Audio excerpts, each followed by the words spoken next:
So what are the results? Well, all GT229 arms showed increase in target area nonvellus hair count over time, and the 1% twice weekly already separated from the twice weekly placebo at week 6 in target area hair counts. And this may suggest a fairly early treatment signal, but let's just be real here, 12 weeks or about 3 months is kind of short. We typically want to see a 6-month study.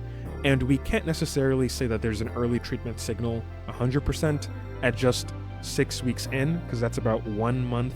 But maybe in some people, that's probably enough for them to see some sort of recovery to some of the hairs that are kind of in that early miniaturization state. So maybe that could be a fairly early treatment signal.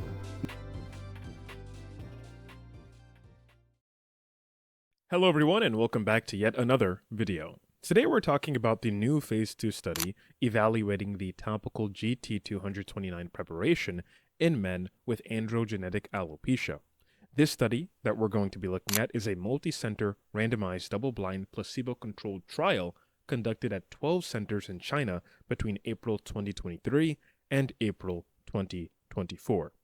Hey guys, before we continue this video, I would like to mention that we now have liposomal monoxidil sulfate on my website, folligens.com, folligenz.com, and if the order queue is available and open, you can order it there.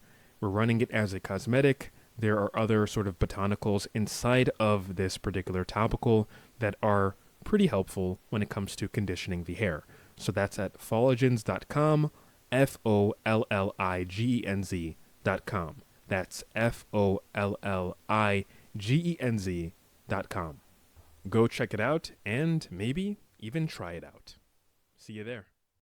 A total of 180 adult men with Hamilton-Norwood scores ranging from 3 to 5 were enrolled, with the mean age across all groups being 32 years. Now, for those of you who don't remember, GT229 is a topical androgen receptor degrader. It is a proteolysis targeting chimera, also known as a PROTAC. A PROTAC is a bifunctional small molecule with one head that binds to the target protein, and in this case, the target protein is the androgen receptor. And another part of the PROTAC recruits an E3 ubiquitin ligase. By physically binding the androgen receptor protein to the E3 ligase, the PROTAC causes the androgen receptor to be tagged with ubiquitin. Now, ubiquitin is a protein, and to keep it short and simple, if this protein is tagged to another protein, so if this ubiquitin is tagged to the androgen receptor in this case, the cellular trash system that breaks structures down, these are known as proteasomes. They come by and ultimately degrade whatever is tagged with ubiquitin. So you can think of it like leaving a note for a maid that essentially tells them what they should throw out into the garbage. Now, the PROTAC molecule itself is not consumed and can repeatedly promote degradation of multiple androgen receptor molecules. We know from preclinical models, GT229 suppresses androgen receptor signaling in the skin by degrading the receptor protein. Again, that receptor protein being the androgen receptor. It's not merely binding to the androgen receptor like you would see with RU58841, CB0301, which just came out with a new study, we'll check that later, or with even Kintor's other product, KX826 pyrolutamide. So, the mechanism of action is uniquely tied to the tagging of ubiquitin to the androgen receptors of hair follicle cells, primarily dermal papilla cells, because dermal papilla cells are what are essentially directly affected by DHT, and that will cause androgenetic alopecia to occur and progress. So we're having this structure, this PROTAC, find those dermal papilla cells, targeting the androgen receptors and deleting them, completely removing them, and thus DHT cannot essentially elicit its harmful effects and message to the follicle to miniaturize and, in more severe cases, go into dormancy or perhaps permanent hair loss. So anyway, let's get back to the study. GT229 was given as a leave-on topical solution in both 0.5% and 1% strengths. Now, I'm assuming this is a different formulation from their phase 1 study that was also conducted in China and the United States of America, because according to the FDA clinical trial website, Kintor opted to use a gel-like preparation, and that's what it says over here. I'll try to have the picture over here where essentially the website says that. If we simply examine the vehicle in this Chinese phase 2 study, they mention that it contains dehydrated alcohol, propylene glycol, polysorbate, and water, so in practice it may behave like a hydroalcoholic preparation that is sprayed onto the scalp and left to dry rather than having to be washed off at some point. But they could easily turn it into a lightweight gel kind of substance depending on how much of the polysorbate or propylene glycol they use. Now, for the groups in the study, subjects were randomized into 6 arms: GT229 0.5% once daily, GT229 1% once daily, GT229 0.5% twice weekly, and GT229 1% twice weekly. And finally, there was also a placebo group. Now, it looks like they were using some sort of spray bottle to apply this solution, and they mentioned that each application consisted of 7 sprays, and those 7 sprays were approximately 1 milliliter to the affected areas of the scalp. The once daily groups dosed every morning, while the twice weekly groups applied the treatment on set days twice per week. Treatment lasted 12 weeks, following a 28-day treatment-free follow-up period to continue safety and efficacy assessments. The main efficacy point was the change from baseline in target area nonvellus hair count at week 12. Target area nonvellus hair count was defined as hairs at least 30 micrometer in diameter within a 0.903 centimeter squared circular area on the vertex. And this area would be identified by a small tattoo and imaged with photo finder at 20 times magnification. So we can be sure that they're tracking the same spot because the tattoo is going to be calibrated consistently and precisely with the phototrichogram camera. Now, a year ago in December 2024, I actually interviewed Kintor, and they provided me with some pretty cool pictures, so you can kind of get an idea of how they go about doing this phototrichogram assessment, and I'll have the editor place the images that are going to be relevant here that can show you essentially how they track the hair growth in a particular subject. But let's get back to the study. By restricting the primary endpoint to non-vellus hairs, the investigators are essentially focusing on terminal hairs, which are the ones that give real cosmetic significance.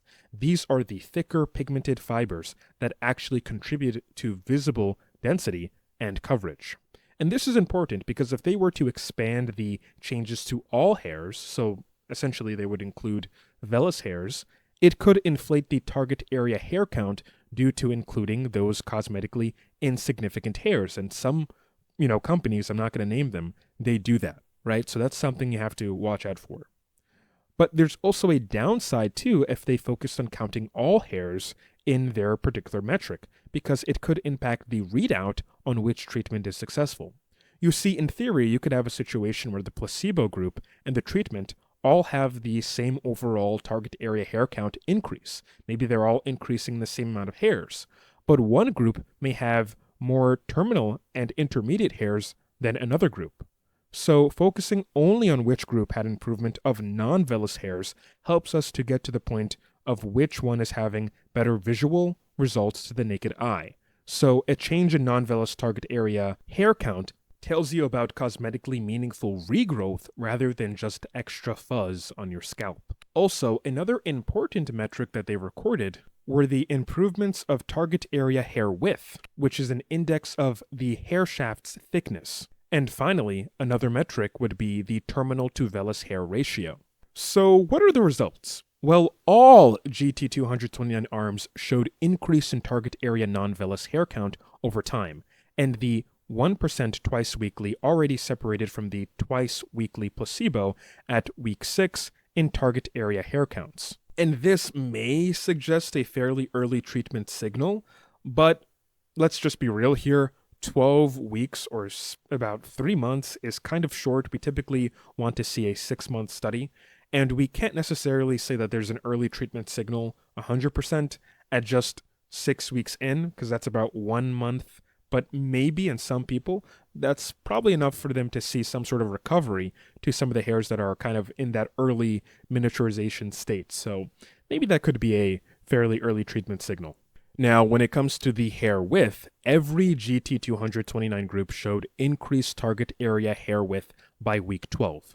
The 1% twice-weekly arm again stood out, achieving a significant increase in target area hair width relative to its matched placebo at week 12. At week 6, the 0.5% twice-weekly arm also showed a significantly greater improvement in target area hair width than the twice-weekly placebo. Thickening of terminal hairs plus more terminal hairs in the target area is the exact pattern you want to see if we care about cosmetic outcomes, because it means the drug is not just increasing the number of hairs, but it's also pushing the hair shafts towards a more terminal phenotype.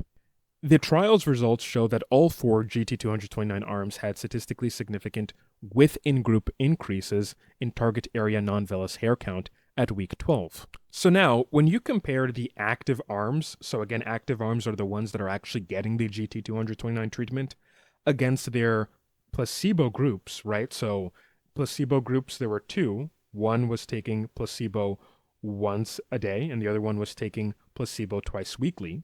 The 0.5% concentration of GT229 once daily group had a plus 6.99 hairs per centimeter squared increase against its placebo. And again, this is focusing on non-vellus target area hair count. The 1% twice weekly group saw a difference against placebo of plus 7.36 hairs per centimeter squared. The 0.5% twice weekly arm showed a numerical advantage over placebo, but did not quite meet the conventional significance. If we just look at the p-value, which is 0.079, it's pretty much telling us that although a numerical improvement in the drug group, in this case the 0.5% twice weekly, was observed against placebo, the difference is not statistically significant enough to essentially say that it was the GT229 0.5% twice weekly that caused that improvement.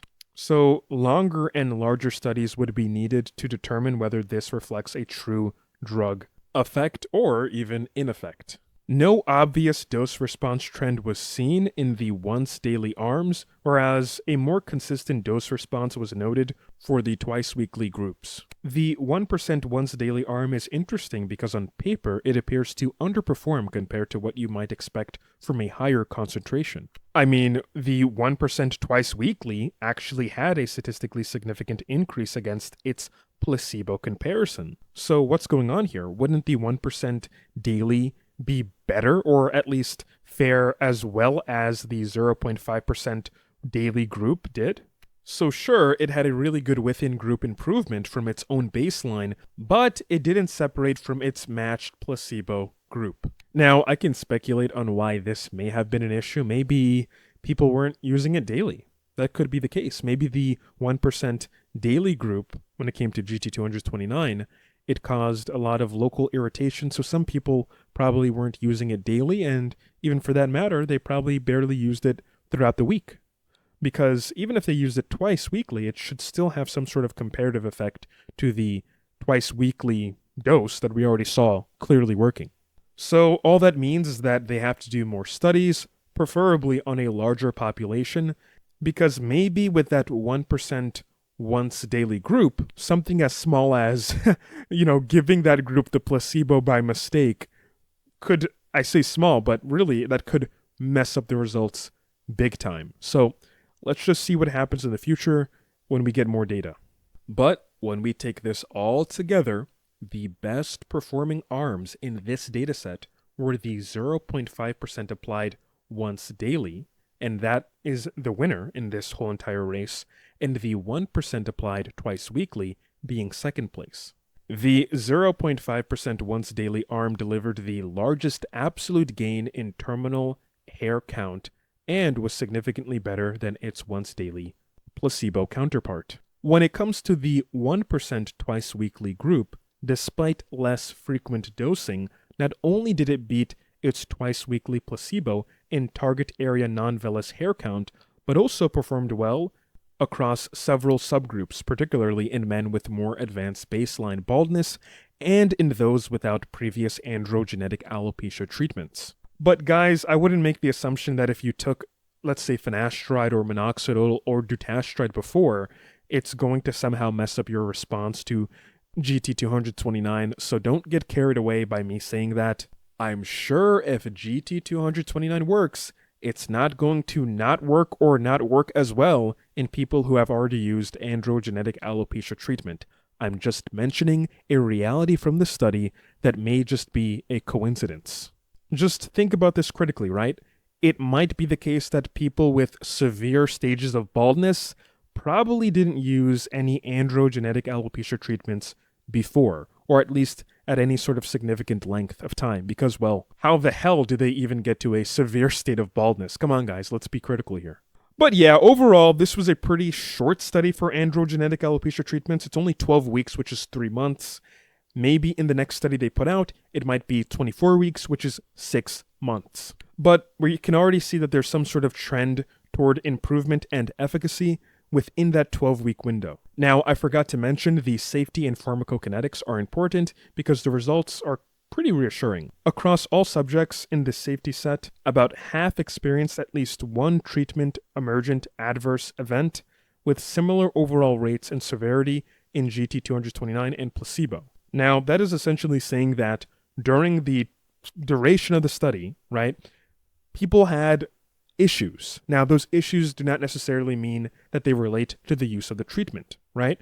Because as we can see here, when it comes to treatment-emergent adverse event, the rates were similar between the placebo and the treatment groups being GT229 at various dosing. Now, when we look at the treatment-related adverse events, they were mostly mild, and they related to sort of application site irritation, and this is probably from the propylene glycol in their formulation. There were no treatment-related serious adverse events that occurred, and no subject discontinued GT229 because of the adverse events. When looking at the systemic exposure to GT229, it was very low and variable, with no clear dose-exposure relationship, and the mean serum testosterone remained within normal ranges compared to placebo. Now, that should go without saying because it's not affecting any enzymes, it's not going to make your testosterone go up or down. If anything, right, it would be affecting your androgen receptors. So it's important to know if this thing is going systemic to a significant degree, and it doesn't seem to be the case. In fact, I asked this question before, about a year ago, in my interview with Kintor scientists, which I'll put in the description below. Now, there were 2 men with low-grade decreases in testosterone, but they were obese and already near the lower limit at baseline. So guys, if you're obese and you're having sort of androgen issues, low androgenicity, that could typically be due to your overweight stature, right? Lose some weight, get in the gym, reduce your fat. When you're fat, you carry a lot of estrogen, so it would be, just a good thing to do, right? So you can regulate your hormones properly. So all in all, this is a very exciting mechanism of action for androgenetic alopecia, and this study gives a good signal to this mechanism of action, and perhaps even GT229 being a very good treatment pathway for androgenetic alopecia. I want you guys to kind of think about it like this. When it comes to the broader landscape of androgenetic alopecia treatment, the basic goal is to reduce DHT and androgen receptor signaling in the hair follicle. Traditionally, 5-alpha reductase inhibitors like finasteride and dutasteride work upstream by reducing DHT production, so they bind to the enzymes that create DHT from testosterone. That's the first route where we're actually reducing the production of DHT, and thus decreasing the interaction of DHT and the androgen receptor. There's another route of topical anti-androgens like RU58841, clascoterone, also known as CB0301 or Breezula, and even Kintor's pyrilutamide KX826, and they act on the receptor level as antagonists, where they block DHT androgen receptor binding. So we just mentioned 2 things, right? Reducing the production of DHT via inhibiting enzymatic reaction of testosterone and 5-alpha reductase, and then we also have blockade or blocking the androgen receptor itself physically, so DHT cannot signal to the androgen receptor of the hair follicle to miniaturize. And GT229 is taking a third route of just completely destroying the androgen receptor itself via proteasomal degradation. But just like your enzymes, your 5-alpha-reductase enzymes, if you don't take finasteride and dutasteride daily or somewhat frequently, your body is still going to create those enzymes. It's just a protein, right? So the genes that create those proteins are still going to be transcribing, and they're still going to be making, whether it's enzymes or androgen receptors, they are going to be replicating. So that just means that GT229 needs to be used chronically to some sort of extent, right? Whether it's the 0.5% daily dose or the 1% twice weekly dose, there has to be a somewhat chronic use. And with its minimal systemic exposure so far and somewhat good local tolerability, this looks pretty encouraging, and I have to put my stamp of approval on this. So hopefully, with more studies, it looks to be even more efficacious. Anyway, this video has gone on long enough. Sorry I geeked out a bit, but I wanted to thoroughly explain the study. And yeah, thanks for watching this video, and I hope to see you in the next one. Peace out.